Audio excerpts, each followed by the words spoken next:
got another story about the Philippines today. One of the adventures in our long story of things that happened that made us happy and taught us things about living in other countries of the world. The typhoon rain was ripping through the city of Manila, smashing the rain sideways as it came furiously and drenching the young lady who was standing on the sidewalk outside the hotel. I was driving past. I had just delivered a foreign church president to the hotel, and I saw this young woman valiantly trying with her umbrella to stave off the typhoon rain and failing miserably. She was getting a thorough soaking. I stopped the car and asked her if she'd like a ride. She got in. I started up again and was about to ask her where she wanted to go, bus station maybe, or wherever she was headed, and she began to talk to me and offer things. "Oh, sir, I'm ready to give you sexual favors. I'm willing to, and I would also be ready to, and you know, I can, and it's all free, sir. I won't charge you anything." I was taken aback, of course. Such things don't usually happen in the life of a missionary. And I wondered, what can I do to get out of this? And I said to her, "Young lady, you know, I'm really not interested in these things. I only picked you up because you were drowning there and I wanted to get you where you needed to be." "Oh, but sir, I'm willing to serve."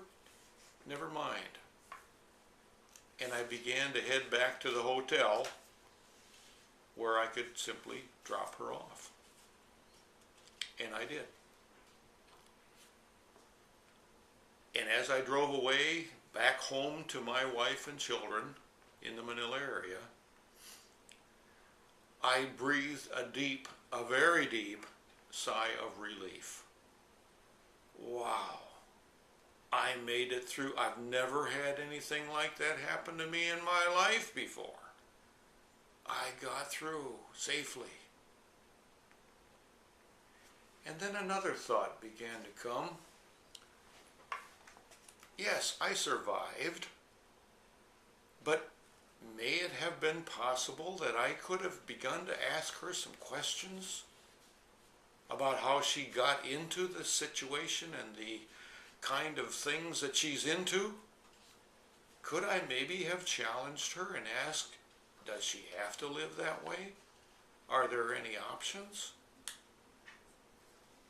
Could I perhaps have asked her things that might have started her thinking about some other ways to live? Some other options for making a living? Am I satisfied that I only survive this thing? I don't have anything that I can do to help her? I began to be disappointed with myself. Was I so naive, so raw and unsure of myself that simply survival was success?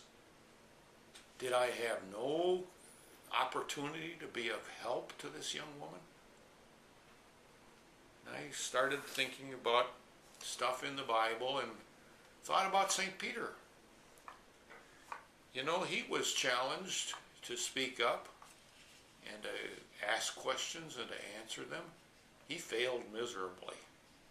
He denied the Lord even when he was challenged. Well, I hadn't denied the Lord, but I certainly hadn't taken advantage of an opportunity to say anything that was in favor of the Lord. But the Lord Jesus forgave Simon Peter and used him in such a way that later he learned and he was able to speak and to help and to challenge and to do all the good stuff that Christians can and need to do in the world. And I thought of the one Bible text that talked about being always ready to give an answer to those who want to challenge the hope that's in you. And I had not been ready to give an answer, but neither had St. Peter been ready. And he learned from his mistakes, and the Lord forgave him and used him. Maybe the Lord can forgive me and use me also, so that perhaps the next time something like this happens, I'll be prepared to be helpful, positively, constructively helpful. I hope so. I guess it's experiences like this where I learn so much that have made overseas living a real positive value in my life.